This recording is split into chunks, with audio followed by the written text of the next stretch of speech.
Photography Tips breakout room, you're in the right place.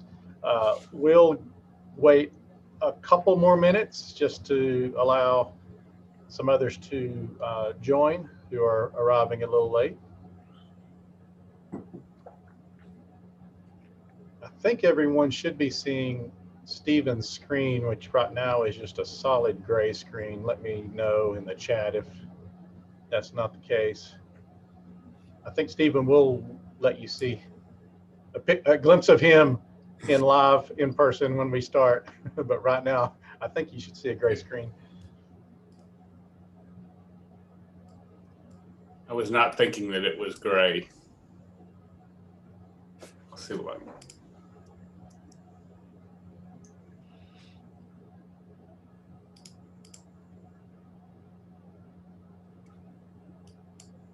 So Jane is helping facilitate from Alabama. Jane, I see that this is actually going out live on YouTube, but everyone should be putting their questions in the chat here in this Zoom. Is that correct? You know what? I'm gonna go ask that question. Because I'm looking at the general session live stream. I didn't see a live stream link for this breakout. It's probably just Zoom, but let me ask, double check. So Russ, are you seeing me at all? I see you, just a little thumbnail on the right-hand side of the screen. Okay.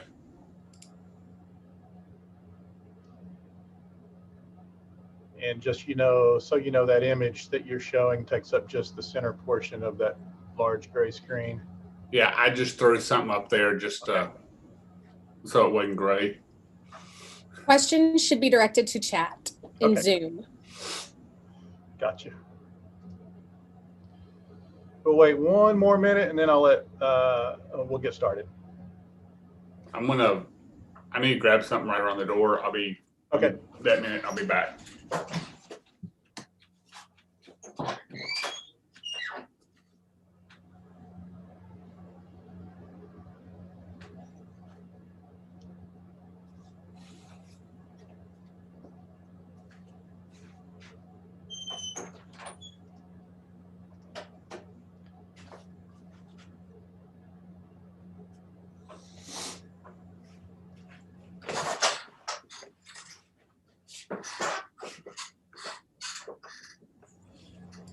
Okay, well, we will get started. As I mentioned, folks, my name is Russ Hollingsworth, and I'm the director of our video production unit in the Office of Communications and Marketing at the University of Tennessee.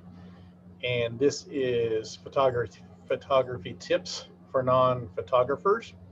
And we have our senior photographer, Stephen Bridges, ready to share some tips with you all to make your photos be more engaging and impactful. I guess that's a good broad way to put it. So if you have questions, put them here in the Zoom chat, and I'll either interrupt Stephen or if it's pressing, or he can answer questions at the end. We have until 1:45 Central, 2:45 Eastern, and I will hush for the moment and let Stephen get going.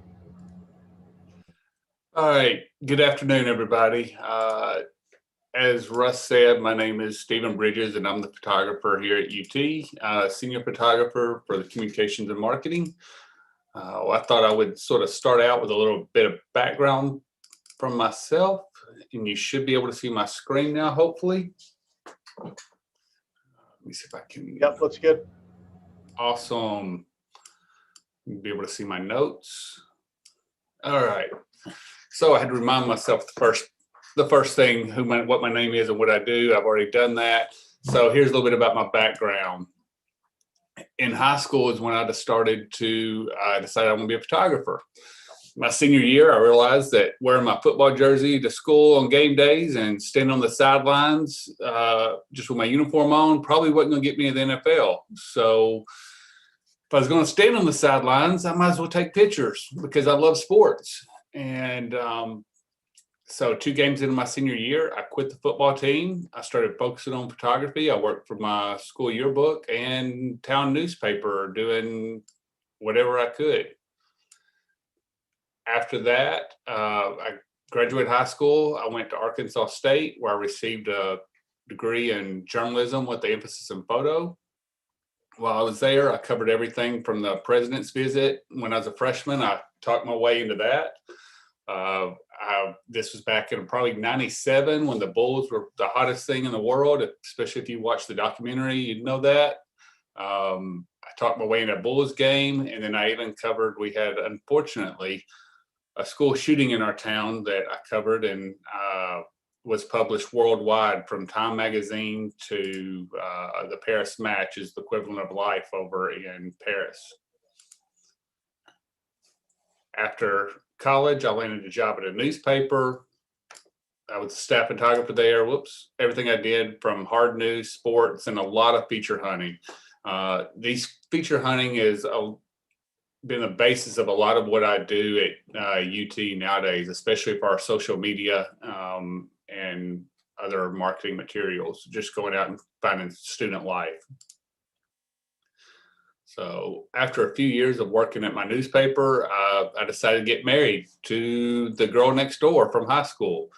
We were looking around. She had a job offer from Knoxville, and as I mentioned earlier, I love sports, so it's like, what better place to be? So it seemed like a perfect match, and we moved here. I shot sports for a while, but then I learned that besides sports, I could make better money in other areas of photography.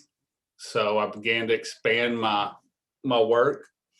I started doing more portraits and lifestyle stuff and commercial type work, like this right here. And then even one of my more known clients was Dollywood. These are a few images they've used. Some of y'all being in that, probably the marketing area of them, you may have seen those before, or if you come to visit, you've seen them. And yes, within that, I also photographed Dolly during that time. So that's a normal question I get. But yeah, that was me up until 2018. That's when I decided to take a job here at UT to be the staff photographer.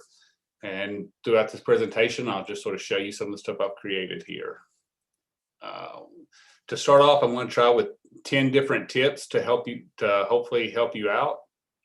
We're not going to be talking about exposures or camera settings. All of these are just different tips that can make you more aware and while taking photos, and hopefully grow as a photographer. So number 10, the rule of thirds. Have you ever wondered about that gridded pattern on your cell phone? What the lines represent? Well, these are made off of the rule of thirds. And according to the theory, if you place points of interest in these intersecting lines, then it'll make your photo more balanced and allow the viewers to have more interaction naturally. Well, you know, I can't say Smokey is pretty cute dog, best mascot out there, in my opinion. This is still just sort of a boring and average picture of him because it's just in the middle of the frame. From here, I took another subject and I moved them to the left to this grid inside the intersecting lines. You'll see on the crosshairs. That left plenty of room for the subject to breathe. She's looking to the right side of the frame, which gives you room to expand and draws your attention over to that open sky. This is also could be a really good example of how somebody could use this for a magazine cover, because it leaves plenty of room at the top for a headline and then subject matter down the right to sell inside the magazine. So here's a little different use of the rule of thirds. I only filled the bottom third of the bottom thirds, which left it really heavy and then the sky very light, and it helped draw your eye down to the attention of within the cityscape. Once again, the negative space at the top allows for room for for designers to lay text or do things, but you also have room for, if you want to crop this for a website that can be really long and skinny as a background image. Y'all are seeing my mouse too, aren't you?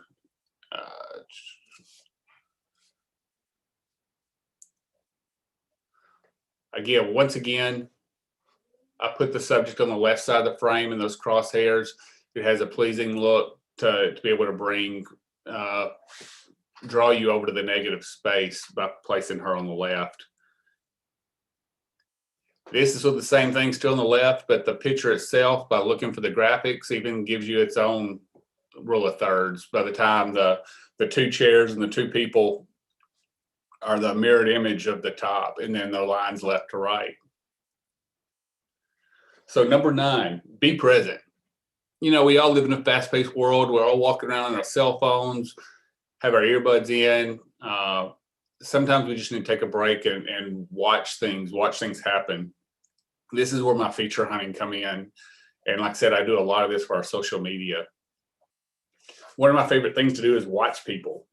You know, even if you have your camera, take a moment to lower it and just watch what's going around and anticipate people's actions. I sometimes even try to wish them into different things. I see them walking up, like this couple right here. They were walking up our ped walkway, and I was waiting for that right moment. And once I saw them start to laugh, I pulled up the camera and took a picture with that. Like I said, paying attention, even graduation. It's one of the most exciting times. Well, that's if you're the one graduating. For everybody else, it gets a little boring. So keeping your eye out that you find little fun and juxtaposition images like this one. At the same time, there were still moments like that, and this actually is more of a telling moment of graduation also. I'd watched these two students. I had known them from watching them around campus before, and I saw them sitting together. I knew that they were all excited, and I kept my eye. And then when they happened to do this embrace, I was able to grab a photo and then go about my way. And I really thought that's what captured the essence of graduation, the excitement that goes with it. Hey, Stephen, let me jump in. Larry's asking, what was the light source on that photo of the student sitting by the bricks? I guess that was communications building or... Oh, yes, this right here. Yes. That is the sunlight. That is just the afternoon sun. No external lighting. Cool. Didn't mean to interrupt, but I thought it'd be easier than going back. No, it's good. And I would, not that specific picture, but I'll talk about some of that later. That's a good catch to ask about that. So talking about the being present too, here's an image of just one that I love. We were covering an outdoor event. It began to rain, and everybody started heading in. It would have been real easy just to grab my cameras and worry about them getting wet and hightail it inside. But instead, I covered the students as they were walking up. And I thought this was just a funny, telling moment of the day. The wind caught one of the students' umbrellas and it blew it back, and they all had a hilarious laugh about it. Again, it allows me to pay attention. Here was leaving an assignment late at night at the library. They were having cooking pancakes for finals for students, and I saw this. Thought that was something that you typically don't see, but it's real life. Another one where it was a foggy morning, so I was like, hey, let's get out and see what there is. Let's find somebody walking in it. And luckily it was fall and everything fell into place. One last one of the be present. This is just as I walk from place to place, I always keep my camera on hand. The rule of thumb is the best camera out there is the camera you have on you. So whenever I'm in between assignments, I carry my cameras on my shoulder. And this day I happen to walk across and see these two students hanging out and enjoying each other. Okay, framing. This is something that I use a lot. It helps viewers I stay contained on the subject and not wander off. I use this technique when, just like I said, wanting to draw the attention to something in the photograph by framing a scene or subject, say with either a window or archway or whatever you can to frame them out. One thing I love to photograph is construction sites in the rough. All the geometric shapes and everything there, it's awesome. There's so many different ways to use them. And like here, I use the bottom right of the frame that to frame the construction worker. This doesn't follow the rule of thirds I was just talking about, which brings to the fact that all rules are made to be broken. And that's what hopefully you can do. You take these as a guide, but also feel to push them. Here, not all frames have to be square. These students were rolling in these big hamster balls, and as soon as I saw that, I knew exactly the image I wanted to try to make. I shot many people.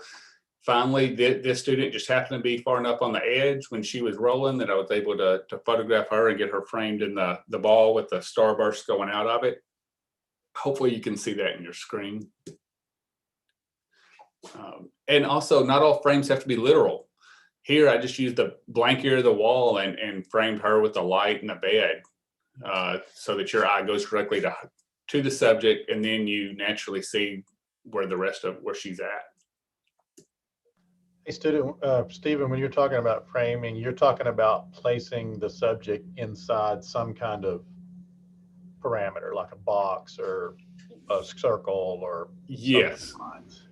Yes, that's when I go with framing, I take a section of the photo and try to put them in the clean spot and where there's an obvious frame that or shape that surrounds that person to break them out for the rest of the picture. Cool. So like I said, we have the frame down here that is just a square there. Like I said, then I have a frame of a circle.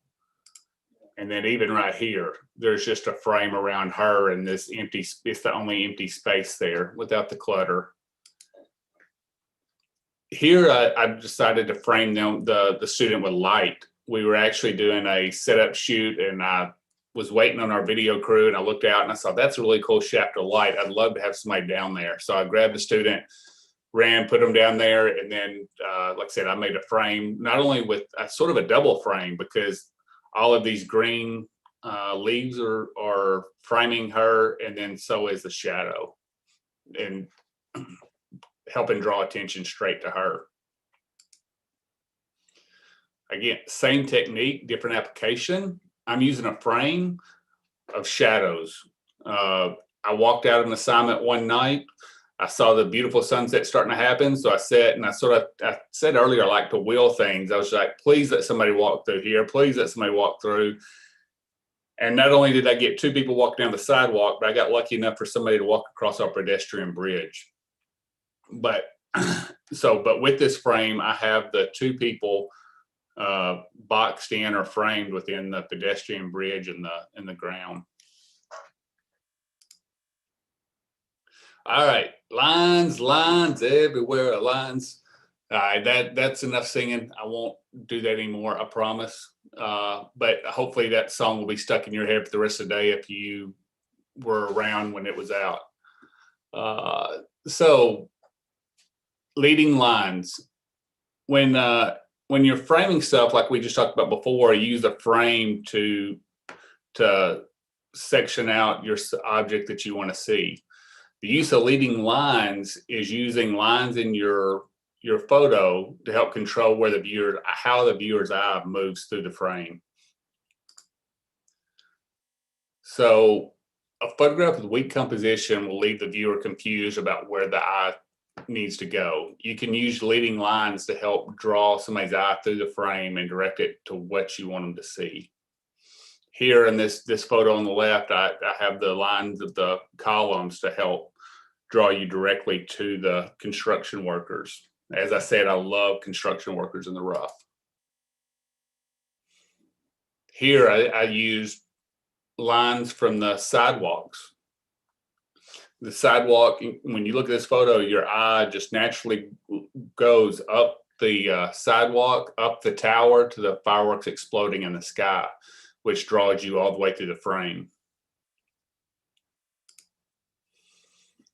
Here's one of my favorite morning spots on campus to photograph. I love hitting here. And what better use of leading lines than lines that make an arrow for you and draw you through.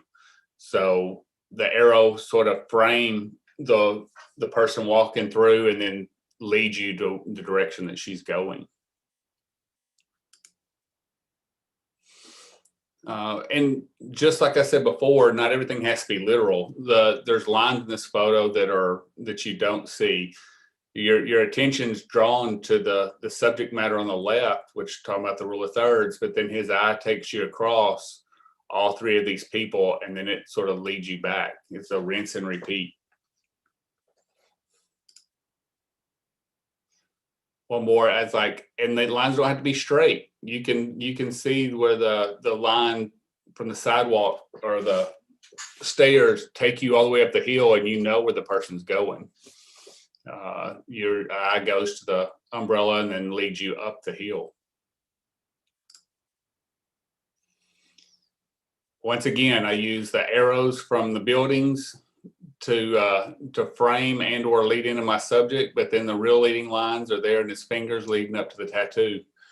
This was actually something I shot before I started at UT working. I did for ESPN back a few years ago. All right, doe, a female deer.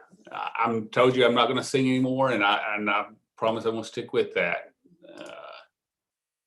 Doe is an acronym that I use to help with the creative visual of a photo story. It's easy to make a quick photo story, and that also helps with your social media. If you want to put something together, you take 3 quick photos and you've got a nice story. First of all, the D in doe stands for details. These are just to support the narrative of the rest of the story. Here's the bottom photo is a graduation, nursing, get a special pen. So I photographed a detail of that. I looked for something just off the wall, which is the dog. Just nice little details of things happening at graduation. Then I step back and take an overall. Everybody has graduation, but here with the power tee across the stadium and the background sign that has the University of Tennessee, you know that this is not just any graduation, it's one here at UT. Then the E in doe, it stands for emotion. Create an image that the viewer feels a spirit. One great way to do this is capturing facial expressions. It's a great way to feel the emotion. Here's a quick example. This is an assignment that I had. At homecoming, we turned this fountain orange. This assignment lasts all of like 2 minutes. They dump the orange stuff in, the water's orange, and then they leave. So that was a quick 3-picture story from a less than 2-minute event. All right. Wow. Yeah, I really do that with my subjects. It's something that I use to help ease the tension sometimes, especially when doing portraits. Here's one of my favorite memes. It's true, my kid's smiling, and then whenever I try to take a picture of them, that's true for my kid, and I found it's also true for a lot of people that step in front of my camera. Some people never grow out of that. So I'll use I'll have my subjects, I'll tell them, say, ow, wow, and they'll either laugh at it, or they'll do it and it'll make them laugh a lot of times, or they may look at you like you're crazy and then you try something else. But it really helps. It's used to stretch the mouth, because after you smile for a while, if you've ever been in a wedding and smiled for like 3 hours straight in pictures, you know how old it gets. And that's it. I came up with that for that reason. It stretches it out and gets more of a natural smile. Hey, Stephen, how did you get up high for the orange water pick? Was that on a ladder? That was a Hail Mary. I took and stood on my tippy toes and held the camera up as high as I could with a wide angle and shot that picture. I got you. Cool.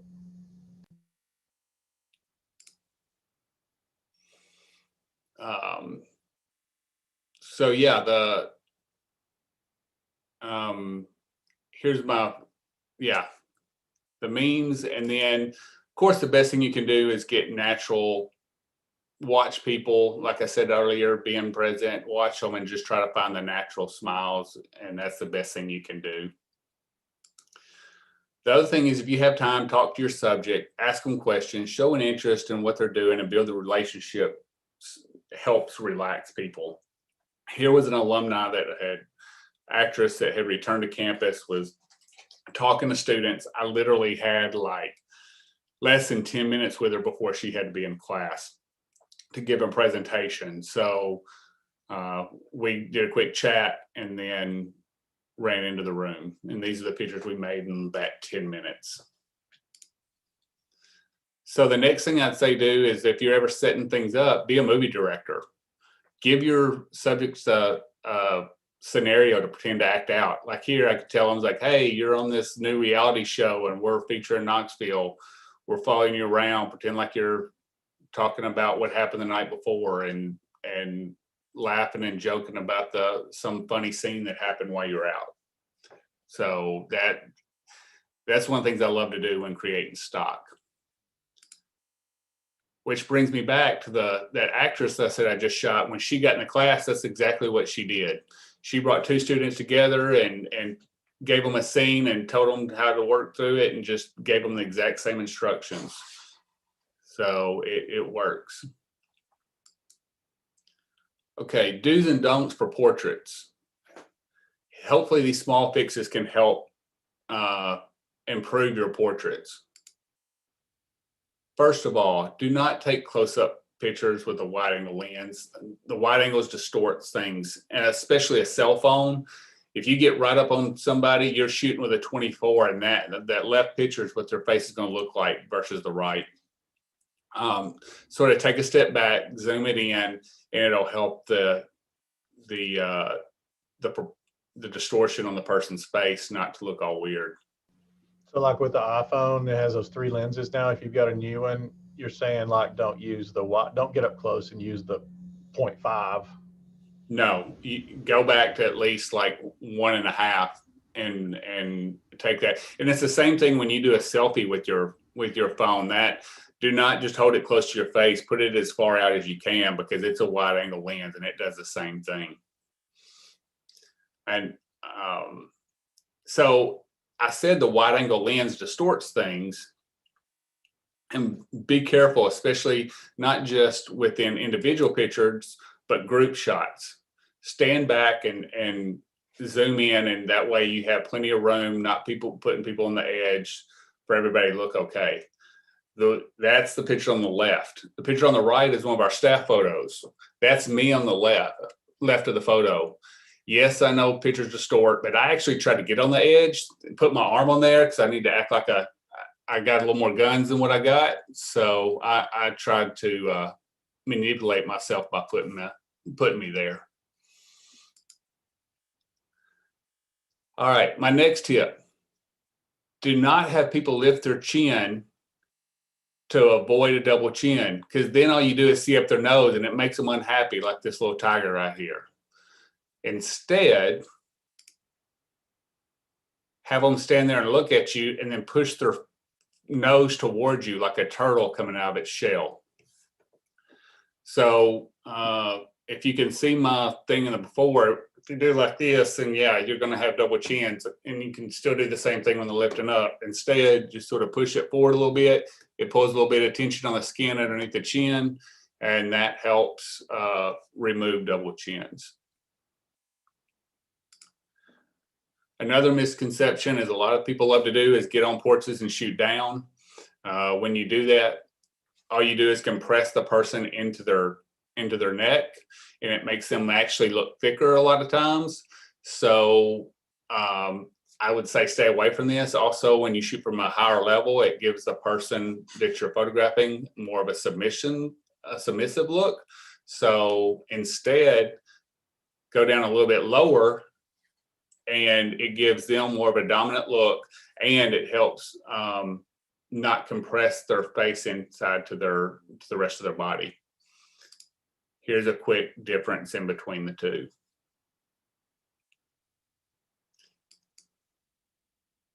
All right.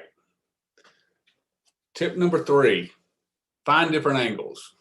Everybody sees everything from eye level as we walk down the sidewalk wherever we go. I refer to this as the 6'1" rule. That's just because I'm 6'1", that's my height, and that's what I see every day. So I try to take photos from unique angles, something the viewer normally doesn't see. Whoops, wrong slide. And as a proof, my office likes to have a game about finding out where I'm laying down or what kind of silly angle that I'm in, and whatever day they can catch me out working. So lay down the ground, look up and try to see stuff. It's something that normally people don't, a different angle that they don't see. Here's something I needed to photograph. We had people doing senior pictures and had confetti afterwards left on the ground, and I went out and tried to take a picture. So I laid down to make it really show. Here's a picture that I was on top of a building to shoot, because here at Tennessee, we have a superstition that if you step on the seal, then you don't graduate on time. So I got up and got a picture of everybody walking around it and nobody touching it. Same thing with graduation. I've shot this entrance many times, and all you see is the front 2 people carrying the flags in. So I wanted something different. I got up high, show the colors and the leading lines and the framing of the flags with all the graduates. And what happens when you either get up high and you get low? What else can you do to change it up? You get even lower and go underwater. That's we did a story on a swimmer, so what better place is than to put her into water and find a different angle that people aren't used to seeing. Rule number 2, avoid photo bombs. And photobomb isn't just for people. Distracting objects can do the same thing. You know, we get focused on our subject and we sort of lose track of what the background is. And the next thing you know, like this poor girl has a pole coming out of her head. Yeah, it's easy to remove in Photoshop, but it'd been a whole lot easier if I didn't have to in the first place. Yeah. So pay attention to your backgrounds. Like I said, look, keep your person in a clean spot so that you're avoiding distractions. Even here with this mirrored image, I made sure that my subject had to be in a clean spot in top and bottom. So always keep that eye out for that. Here's a spot where I was photographing a professor. Just a quick, easy, it shows, I saw the safety stuff coming out of her head. So I just squatted down just a little bit and let her head block everything behind her. Same thing here. Our Voltec probably loves this image, but I can't stand it. The more I look at it, it looks like a big power T, like he has a thought coming out of his head. So I would prefer that to be a clean wall. Here's Inky Johnson, amazing speaker, alumni that came back on campus. If you have not heard about him, you need to look up his story and listen to him. He is amazing, very inspirational. But I was assigned to photograph him speaking, walking around as he started doing, looking for different angles. And even though he didn't say anything, but I can hear him I can hear him pointing and telling me, he's like, "Hey, watch out for the background. Don't let that clock come out of my head." So what I do, I move around there. And like I said, it's more like, yeah, that's better. So always, like I said, watch and try to put your subject in a clean spot. It makes them look so much better. And some things are spontaneous. You don't have you can't control. Here's one of those. Graduation, it's raining, I'm out around looking, and all of a sudden I see this mom start to pull her gown out, protect her kids, and as I go to photograph, somebody pops an umbrella up in the background. bugs me to death, but yet it's still one of my favorite pictures, and I'm not going to let it get in my way. All right. Last one, and this goes back to our earlier question. You got to see the light. Always be looking for light. Here's my little intro for this. Do you see the light? What light? Have you seen the light? Yes! Yes! I have seen the light! So that's what I want you to do, is see the light. Photography is a recording of light. So no matter what you do, if you don't have good light, you're not going to have as good a picture.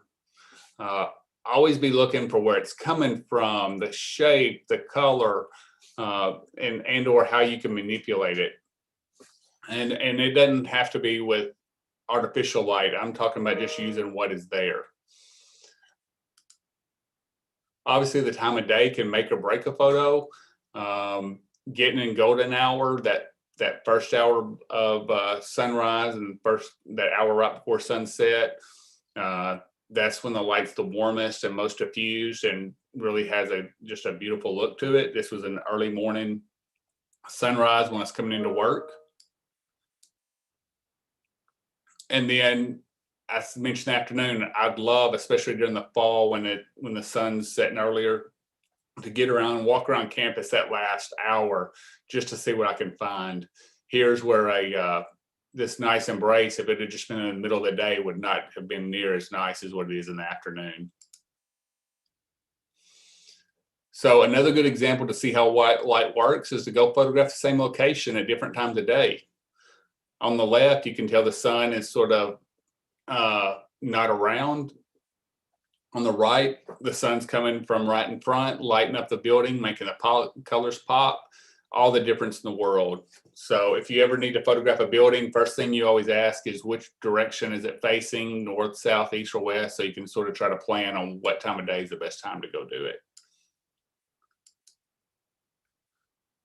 So you can find light indoors too, not just all the outdoor stuff. Look at the shaft of light, look how it's coming through the windows where it's falling, and you can produce pretty pictures that way.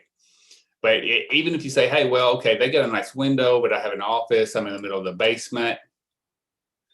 Same thing here. This is one of my coworkers. She was working late and I happened to be leaving, and I saw this and just the light from her computer, the way she lit up her and her son, it was just too amazing to pass up. So I will say, I'm coming to an end. I realize we've been going for 30 minutes. You know, one of the things that I hope you notice, I never mention anything about the type of gear that I use, because it's not about the tools, it's how you use them. I would rather have somebody with an iPhone than somebody that had $30,000 worth of gear and didn't know how to use it. So hopefully these principles can sort of help make a difference in what you're doing and be helpful to you. And I will say, I'm going to end with a quote. One of my favorite: absorb what is useful, discard what is useless, and add specifically what is your own. And I'll leave you with that. I'll be happy to answer any questions about anything that's in here or otherwise. Thanks, Stephen. I know I've asked everybody to put their questions in the chat, but it seems like it might be pretty easy if you just want to turn your microphone on and ask a question. I think that would be fine as well. While we're waiting on some of those to come in, Stephen, would you say that like depth of field is one of the easiest but most efficient ways to make your photos better? I'm thinking about like the portrait mode on iPhone. That definitely helps. But I would actually go with, like I said, the shaping of light, because it's the recording of the photograph. You can do a lot with where you draw your eye. If you notice, the person that asked about the picture of the girl in communications building, that was all, this is all light, is what that is. I guess, oh, you can't see my screen anymore, sorry. But yeah, it's all, I would say number one is light, two, depth of field is another easy way to make, help make your photos a little better. I'm trying to pull up the chat. Anybody else got any other questions for Stephen?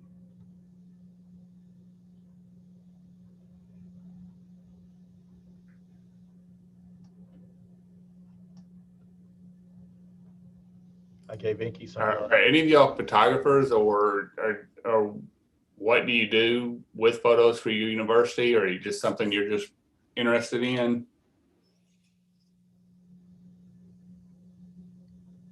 Feel free to chime in if you all can. I'm assuming you can turn your microphones on. Maybe you can't. Jane, is that possible? They should be able to unmute themselves. Yes. Okay.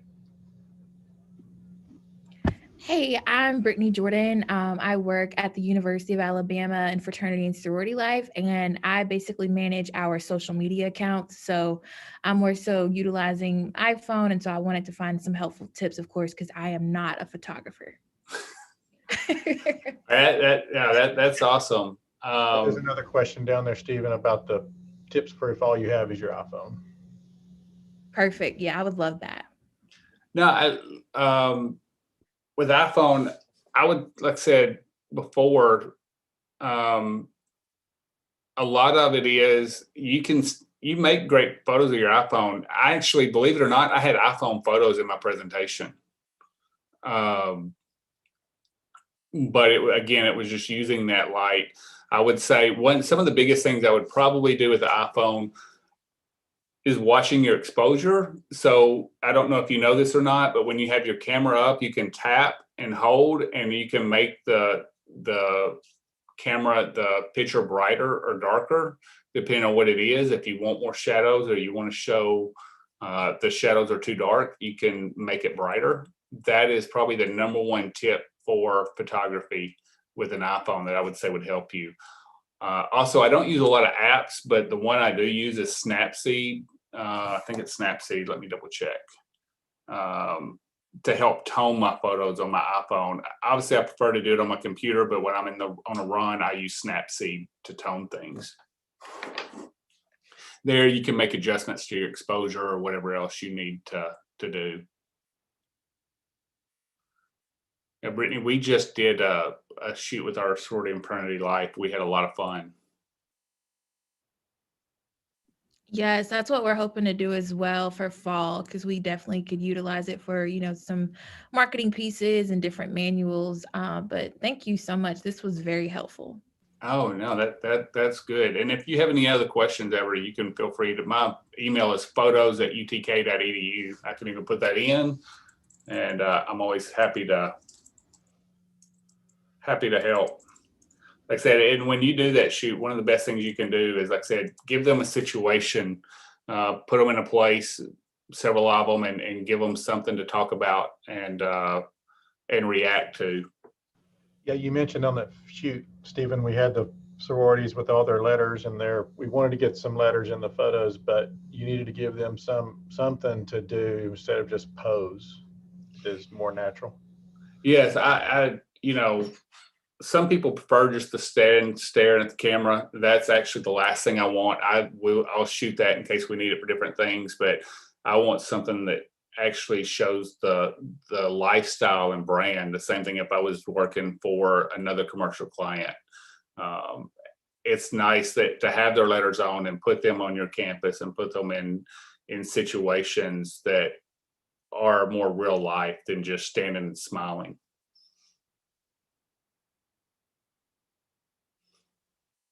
And that's not just fraternities and sorority, that's everybody on campus, in my opinion. So we got time for maybe one more question. If anybody has one, speak up.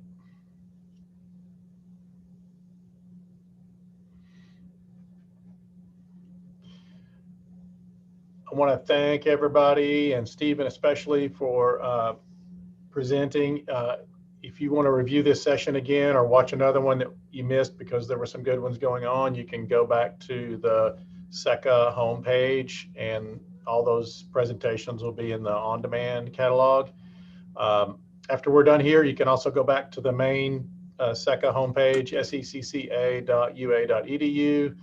And Ryan Bradley from Alabama is going to be wrapping up the conference for us. That should start,